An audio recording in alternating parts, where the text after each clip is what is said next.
Eternal Secret King, Chapter 296. Bab 296, berlutut. Si Yutang berkata dengan lembut, Tuan, jangan khawatir. Pelayan itu hanya cuek dan belum pernah mendengar namamu, itu bisa dimengerti. Begitu dia melaporkan masalah ini, Tuan Mo pasti akan berubah pikiran. Ya, menjadi sempurna Chang Lang mengangguk. Dia memiliki keyakinan bahwa tidak ada alasan Tuan Mo akan menolak seseorang yang menawar 2,5 juta batu roh bermutu tinggi dan memilih orang lain. Si Yutang menoleh ke sampingnya dan berkata dengan lembut kepada Sen Mengki yang sedih, Saudari junior, kamu tidak perlu marah juga. Tidak perlu bagi kita untuk membungkuk ke tingkat pelayan. Saat itu, pintu kediaman terbuka dengan derit dan celah terbuka. Dia keluar, dia keluar. Keributan pecah di antara kerumunan. Makhluk sempurna Chang Lang bukan satu-satunya, pembudidaya sekitarnya juga menunggu hasil akhir. Nian Qi berjalan keluar dengan ekspresi tenang saat dia melihat ke arah Perfected Being Chang Lang dan mengangguk. Kamu benar, makhluk sempurna Chang Lang. Tuan muda kami memang telah mendengar nama Anda dan seperti yang Anda duga, dia juga berubah pikiran. Awan gelap di wajah makhluk sempurna Chang Lang menghilang dan dia tersenyum lagi, melihat ke samping dengan puas. Perfected Being mata Yi Ning meredup. Meskipun dia telah mengharapkan hasil ini, dia masih merasa kecewa. Si Yutang bahkan mencibir tidak masuk akal, pelayan kecil, bukankah tuan mudamu memintamu untuk meminta maaf kepada tuanku? Nian Qi tersenyum tanpa berkata apa-apa. Waktu untuk pergi, waktu untuk pergi. Beberapa pembudidaya tidak berlama-lama dan berbalik untuk pergi begitu mereka melihat ada hasil. Nian Qi melanjutkan, tuan muda kita bahkan mengatakan bahwa jika itu adalah Chang Lang yang disempurnakan, dia bersedia menyesuaikan senjata roh tingkat tertinggi untukmu secara gratis tanpa menerima batu roh apapun. Menjadi sempurna Chang Lang sangat gembira setelah mendengar itu. Rasa bangga dan bahagia yang besar muncul dalam dirinya atas perubahan dari 2,5 juta batu roh menjadi kustomisasi gratis. Apakah Chang Lang yang disempurnakan itu luar biasa? Dia cukup banyak. Dia baru berusia lebih dari 200 tahun dan dia sudah mencapai Golden Core yang disempurnakan. Dia memiliki harapan terbesar untuk maju menjadi dewa yang disempurnakan jiwa yang baru lahir. Petik 2. Menjadi sempurna Chang Lang benar-benar berpengaruh. Tidak disangka dia bisa mendapatkan kustomisasi gratis. Nyatanya, makhluk sempurna Chang Lang merasa pusing saat mendengarkan diskusi di kerumunan dan menikmati tatapan iri semua orang. Ini adalah seseorang yang telah hidup selama lebih dari 200 tahun. Makhluk sempurna Chang Lang mengandung ekstasi di dalam hatinya dan menganggukkan kepalanya dengan kepalan tangan ke segala arah. Meskipun dia tampak acuh tak acuh, seolah-olah dia sudah mengharapkan hasil ini sejak awal, dia tidak bisa menyembunyikan rasa puas diri di antara alisnya. Haha, sementara makhluk sempurna Chang Lang mampu menahan kegembiraannya dan berpura-pura tenang, muridnya, si Yutang, tidak dapat menahannya lagi saat dia tertawa terbahak-bahak dengan ekspresi bercahaya. Nian Qi tersenyum dan berkata, namun, tuan muda saya mengatakan bahwa dia memiliki permintaan untuk membantu Anda menyesuaikan senjata roh tingkat tertinggi gratis. Katakan, makhluk sempurna Chang Lang dalam suasana hati yang baik saat dia melambaikan tangannya dan berkata dengan bangga, selama saya bisa melakukannya, saya pasti akan melakukan yang terbaik untuk mengakomodasi. Yakinlah, makhluk sempurna, permintaan ini sangat mudah untukmu. Tiba-tiba, Nian Qi menarik kembali senyumnya. Nada suaranya menjadi dingin saat dia mengucapkan kata demi kata, tuan mudaku berkata, dia ingin Anda berlutut, turun. Kerumunan terdiam, ada keheningan total dan orang bahkan bisa mendengar pin drop. Setiap kultivator yang hadir tercengang dan tercengang, melihat ke arah Nian Qi dan Perfected Being Chang Lang secara naluriah. Dia ingin Anda berlutut, turun. Meskipun kerumunan itu berisik, semua orang mendengar 6 kata itu dengan jelas dan tidak ada kesalahan tentang itu. Ji Yaoxue dan Bai Yuhan membeku. Tidak jauh dari sana, di dalam gerbong di sebuah gang kecil, sebuah suara merdu terdengar dengan tawa. Aku tahu itu. Su Simo sangat menarik. Tawa si Yutang tiba-tiba berhenti. Menjadi sempurna ekspresi Chang Lang menegang. Memutar kepalanya perlahan, dia menyipitkan pandangannya dan bertanya dengan samar, Nona muda, apa yang baru saja kamu katakan? Jika Anda punya nyali untuk mengatakannya lagi, saya akan mendengarkan. Kamu tidak mendengarnya dengan jelas. Nian Qi acuh tak acuh terhadap ancaman Perfected Being Chang Lang saat dia menjawab dengan acuh tak acuh, selama kamu berlutut, tuan mudaku akan menyempurnakan senjata roh kelas tertinggi untukmu. Oh, benar. Dia bahkan mengatakan bahwa jika kamu berlutut dan bersujud, dia dapat menyempurnakan senjata roh tingkat tinggi tambahan untukmu. Penghinaan. Meskipun para pembudidaya yang hadir tidak tahu mengapa Tuan mau membuat keputusan seperti itu adalah penghinaan yang lengkap dan mutlak bagi Chang Lang yang sempurna. Tidak peduli betapa berharganya senjata roh kelas atas, bagaimana bisa makhluk sempurna Chang Lang berlutut di depan semua orang. Meskipun berlutut itu mudah, dia pasti akan kehilangan muka di dunia kultivasi mulai hari ini dan seterusnya. Fufufufu, menjadi sempurna Chang Lang tiba-tiba tertawa. Kamu adalah penggarap pendirian yayasan, seorang pelayan belaka. Beraninya kau menghina Golden Core. Biarpun ini ibu kotanya, aku bisa membunuhmu sekarang juga. Makhluk sempurna mata panjang dan sipit Chang Lang bersinar dengan niat membunuh yang dingin. Tangannya yang semula berada di belakang punggung kini diletakkan di atas tas penyimpanannya dan suaranya terdengar dingin. Semua orang bisa merasakan niat membunuh Chang Lang yang sempurna. Di mata semua orang, Nian Qi hanyalah seorang pelayan. Mengingat status dan posisi Chang Lang yang disempurnakan, dia mungkin tidak akan dihukum berat jika dia membunuh seorang pelayan dengan paksa sekarang. Ekspresi Nian Qi tetap tidak berubah saat dia melanjutkan, Tuan muda kita telah menduga bahwa kamu pasti akan marah karena malu mendengar permintaan itu dan kamu akan mencoba membunuhku. Bagaimanapun, ini adalah ibu kotanya. Jika Anda berani menyerang lebih dulu, kultivator lain akan memiliki cukup alasan untuk menghentikan Anda. Hehe, menjadi sempurna Chang Lang tersenyum. Siapa yang berani menghentikanku hanya untuk pelayan sepertimu? Nian Qi mengangguk. Itulah mengapa tuan mudaku berkata bahwa siapapun yang memenggal kepalamu akan mendapatkan senjata roh tingkat tertinggi yang disesuaikan darinya. Menjadi sempurna ekspresi Chang Lang berubah. Itu adalah kata-kata biadab yang membuatnya terbakar. Pihak lain tidak hanya mempermalukannya, mereka memaksanya untuk menanggungnya tanpa tempat untuk curhat. Pada saat ini, selama makhluk sempurna Chang Lang berani menyerang Nian Qi, kultivator lain akan memiliki cukup alasan untuk menyerang dan mereka pasti akan bergabung untuk membunuhnya. Lagi pula, kepalanya bisa ditukar dengan senjata roh tingkat tertinggi, siapa yang tidak akan tergoda? Bahkan jika beberapa pembudidaya khawatir tentang statusnya dan tidak berani menyerang, komandan penjaga Scarlet Vulture dan Azure Falcon sudah mendekat tidak jauh. Jika dia berani melakukan gerakan tiba-tiba, keduanya pasti akan menyerang tanpa ragu. Makhluk sempurna Chang Lang terlihat sangat jelek dan tidak dapat diprediksi. Tidak peduli apa, harga dirinya benar-benar hancur hari ini. Namun, makhluk sempurna Changlang tidak mengerti mengapa Mo Ling sangat membencinya. Fakta bahwa dia bisa sampai ke tempat dia hari ini berarti tangannya telah ternoda oleh darah segar yang tak ada habisnya. Dia tidak lagi ingat kapan dan di mana dia menabur dendam dengan pembudidaya manapun dengan nama keluarga Mo. Dari kelihatannya, Tuan Mo pasti mengenalku kalau begitu. Menjadi sempurna Changlang adalah seorang kultivator Golden Core teratas dan dia menyesuaikan diri dengan cepat. Tatapan ejekan melintas di matanya saat dia mencibir, karena kita berkenalan, mengapa dia menjadi misterius dan bersembunyi di dalam daripada bertemu denganku secara langsung. Nian Qi menjawab, Tuan mudaku berkata bahwa dia pasti akan bertemu denganmu, tapi sekarang bukan waktunya. Kalau begitu, kapan waktunya? Kompetisi sekte. Baiklah, makhluk sempurna Changlang mengangguk dan berkata dengan dingin, datanglah saat itu, aku akan melihat sendiri siapa Mo Ling ini. Eternal Secret King, Chapter 297. Bab 297, undangan dari Tuan Muda. Sekarang semuanya seperti itu, makhluk sempurna Changlang secara alami tidak bisa tinggal lebih lama lagi. Dengan ekspresi gelap, dia berbalik untuk pergi bersama kedua muridnya. Saat makhluk sempurna Changlang pergi, banyak kultivator di sekitarnya mulai bubar juga. Di sebuah gang kecil, seorang kusir mengendarai kereta kuda ke kejauhan. Di luar kerumunan, Ji Yaoxue dan Bai Yuhan berdiri di samping, terlihat emosional setelah menyaksikan seluruh pelelangan.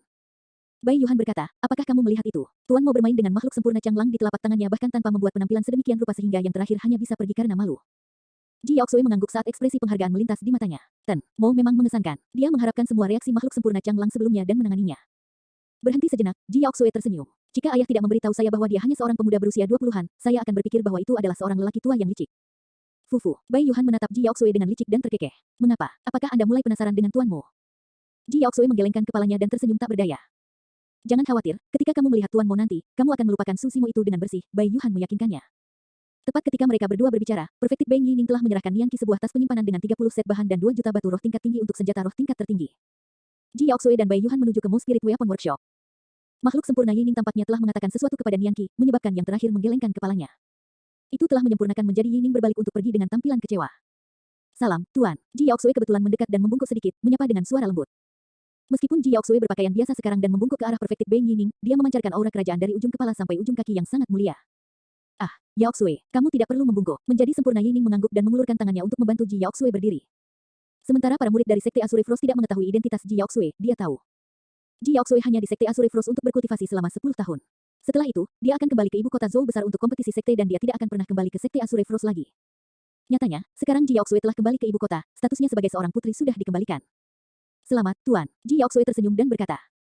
Fufu, menjadi sempurna Yining tidak bisa menyembunyikan kegembiraan di matanya saat dia terkekeh.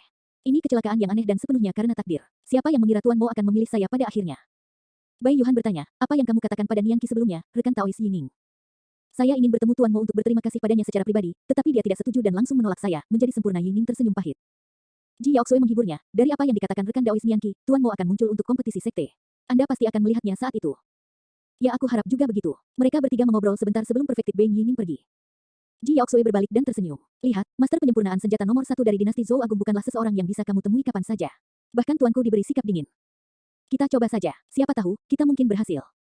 Bai Yuhan bercanda, paling-paling, kami hanya akan mengumumkan gelarmu sebagai putri ketiga dan kami mungkin bisa mengubah situasi. Kakak Bai, kamu menggodaku lagi, Ji Yaoxue menggelengkan kepalanya dan tertawa. Keduanya berjalan dan Bai Yuhan mengetuk pintu. Tak lama, pintu terbuka untuk ketukan dan Nian Qi menjulurkan kepalanya. Dia menatap Ji Yaoxue dan Bai Yuhan dengan rasa ingin tahu dengan matanya yang besar dan berbinar. Lelang sudah berakhir. Rekan-rekan Taois, Anda terlambat.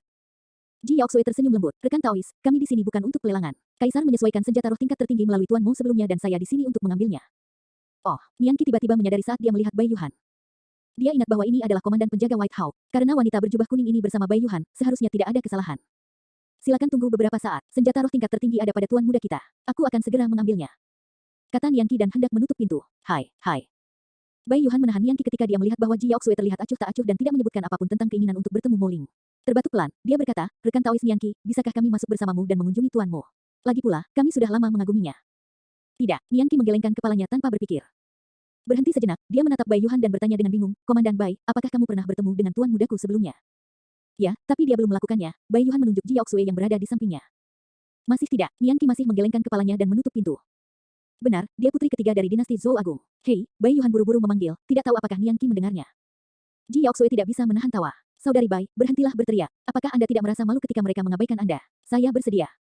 Bai Yuhan cemberut. Jika dia tidak ingin bertemu dengan kita, biarlah. Apa hebatnya dia?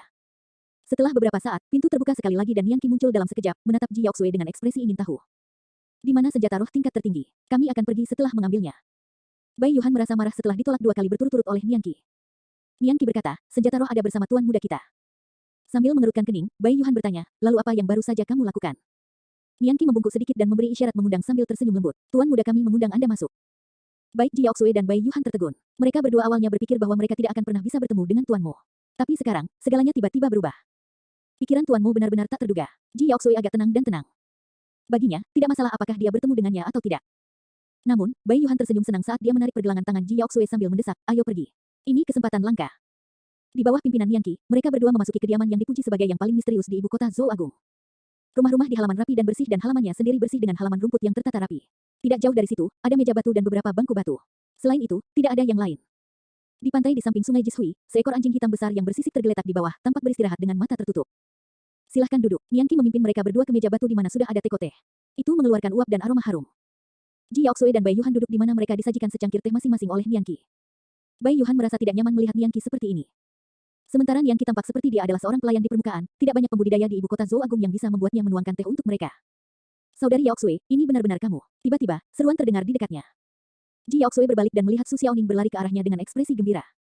Xiaoning, kenapa kamu di sini? Ji Yaoxue tertegun. Saat itu, suara lain terdengar, lembut seperti batu giok.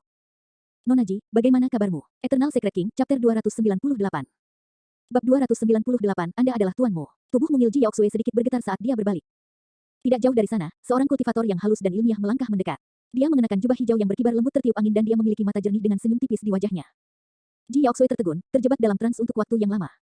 Untuk beberapa alasan, dia merasakan benjolan di tenggorokannya saat air mata mengalir di matanya. Sosok itu telah muncul di benaknya berkali-kali. Namun, sekarang dia benar-benar melihatnya, semuanya terasa tidak nyata. Seolah-olah segala sesuatunya hening karena satu-satunya hal yang bergema di telinganya adalah kalimat, Nona Ji, bagaimana kabarmu? Kamu baik, jadi, Anda sudah lama mengenal Tuan Mo, tetapi Anda menyembunyikannya dengan sangat baik dari saya. Bai Yuhan membungkuk dan berbisik pada Ji Yaoxue. Ketika dia mendengar itu, Ji Yaoxue secara bertahap kembali ke akal sehatnya. Saat itu, pria berjubah hijau itu sudah dekat dengannya. Salam, Tuan Mo. Bai Yuhan segera berdiri dan menangkupkan tinjunya. Pria berjubah hijau itu hanya mengangguk. Dia mengalihkan pandangannya dan menatap wajah cantik Ji Yaoxue lagi dengan senyuman di matanya. Bai Yuhan menatap Ji Yaoxue, lalu kembali ke pria berjubah hijau itu. Dia bingung. Jika mereka saling kenal, mengapa mereka tidak mengatakan apa-apa? Jika mereka tidak mengenal satu sama lain, apa maksud Tuan Mo dengan pertanyaan tadi? Kamu Tuan Mo. Setelah beberapa saat, Ji Yaoxue akhirnya angkat bicara. Saya kira demikian. Pria berjubah hijau itu mengangguk. Haruskah saya memanggil Anda Tuan Muda Su, Tuan Mo atau Zimo? Maumu. Begitu dia mengatakan itu, mereka berdua saling memandang dan tersenyum seolah-olah secara telepati, seperti sebelumnya. Silahkan duduk. Su Zimo menunjuk ke bangku batu di sampingnya dan duduk bersama Ji Yaoxue. Bai Yuhan berdiri terpaku di tanah, masih dalam keadaan linglung. Apa Tuan Muda Su? Zimo apa? Bai Yuhan berbalik dan bergegas ke sisi Ji Yaoxue, bertanya dengan bingung, Yaoxue, apa maksudmu dengan Tuan Muda Su dan Zimo sebelumnya? Ini Moling, Tuan Mo. Ji Yaoxue tersenyum tanpa berkata apa-apa dan menoleh untuk melihat Su Zimo. Menatap Bai Yuhan, Su Zimo berkata terus terang, mari kita saling mengenal lagi. Saya Su Zimo. Su Zimo yang mana? Bai Yuhan sedikit bingung dan bertanya tanpa sadar. Su Zimo dari negeri Yan. Ah, seru Bai Yuhan dan wajahnya dipenuhi rasa tidak percaya. Kamu Su Zimo yang tidak berguna yang tidak memiliki akar roh dan tidak dapat berkultivasi. Saat menyebut kata tidak berguna, Ji Yaoxue mengerutkan kening. Dia melirik ke samping dan berkata dengan lembut, Saudari Bai.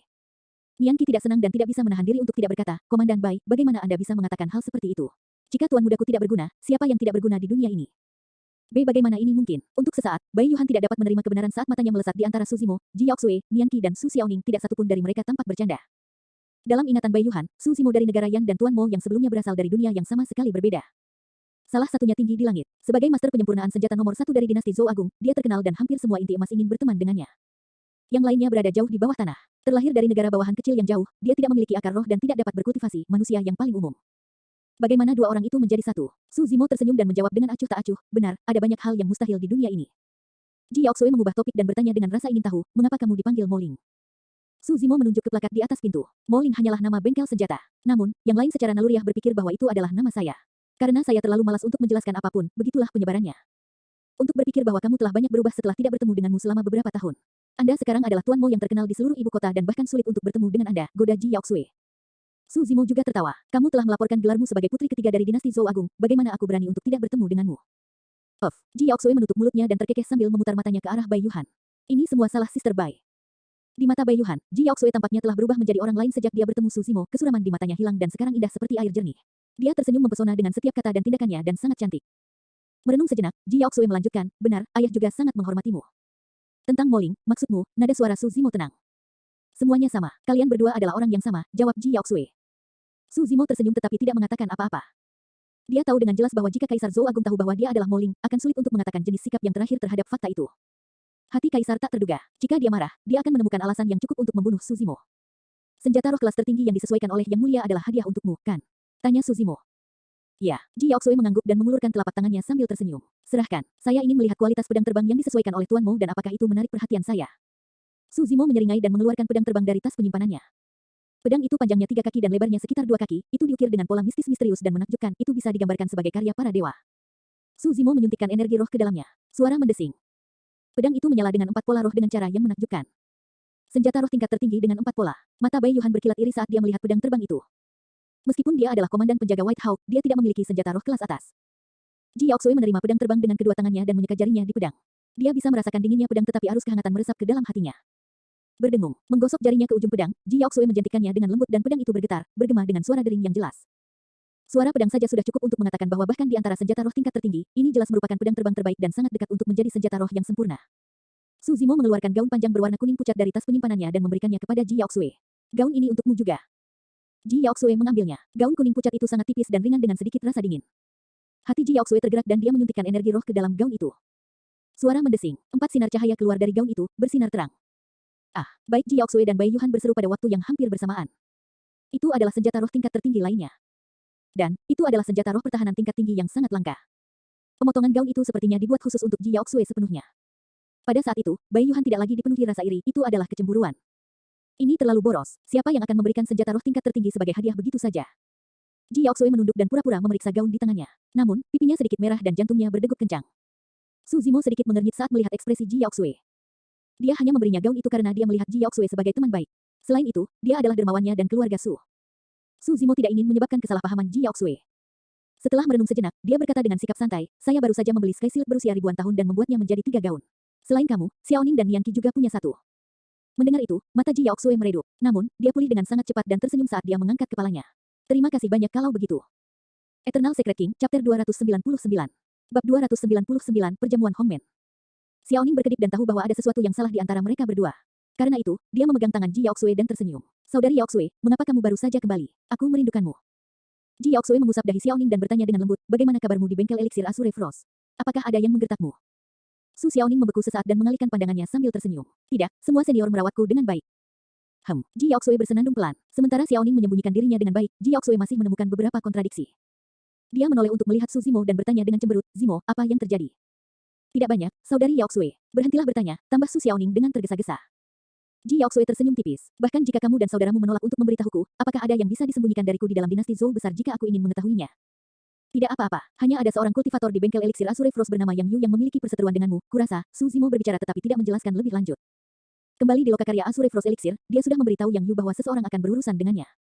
Itu dia, ada kilatan dingin di mata Ji Yaoxue saat auranya segera berubah. Saya sudah memperingatkan Yang Yu agar tidak memprovokasi saya lagi. Hanya pada saat inilah rasa unik dari martabat dan keganasan bangsawan terpancar dari Ji Yaoxue. Bagaimanapun, tubuhnya membawa garis keturunan kaisar, itu adalah seseorang yang bisa memukul sejuta mayat dalam kemarahan. Saat itu, titik merah terbang dari kehampaan tidak jauh. Itu sangat cepat dan menuju ke Mo Spirit Weapon Workshop. Bai Yuhan mengerutkan kening. Itu adalah penjaga herring merah. Untuk apa mereka datang? Jantung Su Zimo berdetak kencang saat dia samar-samar menebak sesuatu. Tidak lama kemudian, beberapa lusin penjaga herring merah turun di luar bengkel senjata Mo Spirit dan pemimpin kelompok itu adalah pria botak tanpa alis. Dia tidak lain adalah komandan penjaga herring merah, Herring Botak. Herring Botak mengendarai herring merah tanpa ekspresi dan menangkupkan tinjunya. Yang Mulia telah memerintahkan putri ketiga untuk kembali ke istana. Juga, Yang Mulia mengadakan perjamuan di Rain Admiration Pavilion dan Tuan Mo diundang ke sana. Ji Yaoxue mengerutkan kening. Dia tahu bahwa ada sesuatu yang salah melalui mata Herring Botak. Komandan Herring Botak, apakah ayah menyebutkan mengapa dia menyiapkan perjamuan untuk tuanmu? Mata Ji Yaoxue berbinar saat dia menatap mata Herring Botak dan bertanya dengan suara terangkat. Herring Botak membungkuk sedikit dan mengalihkan pandangan Ji Yaoxue. Aku tidak tahu. Hati Ji Yaoxue tenggelam. Dia dibesarkan di istana sejak dia masih kecil dan tahu segalanya tentang itu. Dia bisa merasakan niat membunuh samar yang berasal dari Herring Botak. Niat membunuh itu pasti tidak ditujukan padanya. Tak perlu dikatakan kepada siapa itu diarahkan. Jangan pergi. Ji Yaoxue berbalik dan menggelengkan kepalanya ke arah Su Zimo dengan ekspresi serius. Su Zimo tersenyum dengan tenang. Sebenarnya, dia mengharapkan hari ini tiba. Ketika dia mengakui Su Xiaoning di ibu kota lebih dari sebulan yang lalu, dia sudah menduga bahwa mengingat kecerdasan kaisar, hanya masalah waktu sebelum yang terakhir menemukan identitas aslinya. Selain itu, tidak mungkin dia bisa menyembunyikan identitasnya di kompetisi sekte. Su Zimo juga tidak bermaksud menyembunyikannya. Sekarang kaisar telah menyiapkan perjamuan dan penjaga herring merah telah muncul, pada dasarnya itu adalah konfirmasi bahwa identitasnya telah terungkap. Ini jelas merupakan perjamuan Hongmen 1. Namun, Su Zimo harus menghadirinya. Ini adalah ibu kota Zhou Agung, dia tidak punya pilihan lain. Aku akan menemanimu. Ji Yaoxue juga menyadari bahwa bahkan jika Su Zimo menolak undangan itu, penjaga herring merah akan membawanya dengan paksa. Pada saat itu, keadaan mungkin menjadi lebih buruk. Kalian tetap di sini dan menunggu saya kembali. Jangan khawatir. Su Zimo berbalik dan mengingatkan Liang Qi dan Xiao Ning sebelum melirik Night Spirit yang tergeletak di sudut. Ayo pergi. Su Zimo, Ji Yaoxue, dan Bai Yuhan masing-masing menaiki herring merah dan melesat menuju istana di bawah pimpinan herring botak. Setelah beberapa saat, semua orang tiba di istana. Terbang dilarang di dalam istana dan semua orang turun dari herring merah. Herring botak membungkuk. Putri ketiga, tolong kembali. Saya akan memimpin tuanmu ke perjamuan sekarang. Aku ikut juga. Meskipun nada Ji Yaoxue tenang, itu tidak perlu dipertanyakan lagi. Herring botak mengerutkan kening dan berkata dengan suara rendah, Putri ketiga, tolong jangan mempersulitku. Aku hanya mengikuti perintah. Oh, Ji Yaoxue bertanya dengan acuh tak acuh, kamu keberatan denganku yang mempersulitmu. Seketika, jantung herring botak berdetak kencang saat dia menjawab dengan tergesa-gesa, aku tidak akan berani. Berbalik, tatapan Ji Yaoxue tajam dan mengintimidasi saat dia bertanya, perintahmu adalah membawa tuanmu bersamamu. Bagaimana saya bertentangan dengan perintah Anda dengan mengikuti? Aku, herring botak tidak bisa berkata apa-apa. Di dalam istana Great Zhou, Ji Yaoxue tampaknya telah berubah menjadi orang yang berbeda saat dia mengungkapkan kehebatannya dan menunjukkan rasa dominasi dan martabat kerajaan yang unik. Ji Yaoxue bertanya lagi, saya baru saja kembali dari sekte Azure Frost dan sudah lama tidak makan malam dengan ayah. Sekarang dia mengadakan perjamuan hari ini dan saya ingin bergabung dengannya untuk makan. Anda mencoba menghentikan saya. Aku tidak akan berani. Herring botak menemukan dirinya berkeringat dingin melawan 3 pertanyaan berturut-turut Ji Yaoxue. Ji Yaoxue melambaikan tangannya, memimpin, ya. Setelah ragu-ragu sejenak, herring botak memelototi Su Zimo dengan muram sebelum menganggukkan kepalanya dengan enggan. Semua orang menuju ke paviliun kekaguman hujan. Tak lama kemudian, mereka tiba di pintu masuk Rain Admiration Pavilion. Di jalan kecil di tengah kolam, tentara-tentara kekaisaran yang tampak dingin menjaga kedua sisi. Mereka menggunakan pedang panjang dan kapak sambil memancarkan aroma haus darah yang samar. Ini benar-benar tentara kekaisaran yang telah mengalami pertempuran dan mengalami baptisan darah. Kultivasi para prajurit tentara kekaisaran ini berada di pendirian yayasan yang disempurnakan, mereka berada di atas Su Zimo. Adapun berapa banyak meridian yang telah mereka buka, spirit piring art tidak dapat mengungkapkannya. Penjaga herring merah yang tersisa tetap berada di luar sementara Su Zimo, Ji Yaoxue, herring botak dan Bai Yuhan melewati tentara kekaisaran kaisar dan memasuki paviliun kekaguman hujan. Saat mereka masuk, Su Zimo merasakan aura pembunuh. Sekelompok kultivator mengelilingi Rain Admiration Pavilion, semuanya berada di ranah Golden Core. Mereka memelototi Su Zimo dengan mata dingin tanpa ekspresi. Di dalam paviliun kekaguman hujan, sebuah meja diletakkan di tengah dengan hidangan lezat yang masih mengeluarkan uap. Seorang pria parubaya yang mulia mengenakan jubah kaisar duduk di kursi di seberang pintu masuk. Dahinya lebar dan dia memiliki pandangan yang dalam seperti air di mana emosinya tidak mungkin terbaca. Kaisar Zhou Agung. Tatapan kaisar tertuju pada wajah Su Zimo, bertahan lama seolah-olah dia sedang meneliti untuk menentukan dengan hati-hati siapa cendekiawan berjubah hijau ini. Ditambah dengan fakta bahwa dia telah naik tahta untuk waktu yang lama, tatapan tajam kaisar secara alami membawa otoritas yang memandang rendah masa sehingga bahkan para pembudidaya tidak akan berani menghadapinya secara langsung. Namun, ekspresi Su Zimo tenang dan dia bertemu dengan tatapan kaisar tanpa niat untuk menghindarinya sama sekali. Mungkin Su Zimo akan merasa sedikit bersalah jika ini terjadi di masa lalu. Namun, dia menjadi terkenal dan mengumpulkan pengaruh dalam 3 tahun terakhir dengan nama Moling.